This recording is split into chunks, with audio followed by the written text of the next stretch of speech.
Magandang araw, ako po si JM De Jesus para sa Pasada Balita ngayong alas 2. Nalambat ng kapulisan ng Bulacan ang 10 mga sospek na sangkot sa droga sa magkakahiwalay na operasyon na isinagawa nitong August 22 at 23. Sa bayan ng Plaridel, nahuli ang 2 sospek sa isinagawang buy-bus operation sa Barangay San Jose. Sa pangunguna ni Police Lieutenant Colonel Jerome J. Ragonton, hepe ng Plaridel Municipal Police Station, nasamsam ang 2 sachet ng hinihinalang shabu na nagkakahalaga na mahigit 20,000 piso. Sa Meycauayan City, Bulacan naman, timbog ang 5 katao makaraang maaktuhang nagpapat session ng Meycauayan City Police Station Drug Enforcement Unit sa Barangay Bayugo. Ayon kay Police Lieutenant Colonel Melvin Florida Jr., nakuha sa mga ito ang ilang sachet ng hinihinalang shabu at drug paraphernalia na may halagang mahigit 8,000 piso.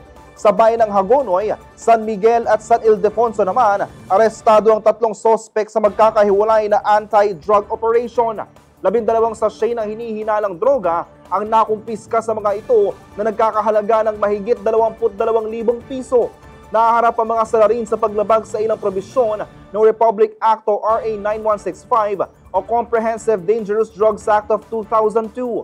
Inihayag ni Police Colonel Angel Garciliano, Provincial Director ng Bulacan PNP, na patuloy ang pinalakas na kampanya ng kanilang hanay laban sa pinagbabawal na gamot, katuwang ang mga lokal na pamahalaan at taong bayan para mapanatiling kapayapaan at kaayusan sa buong Bulacan.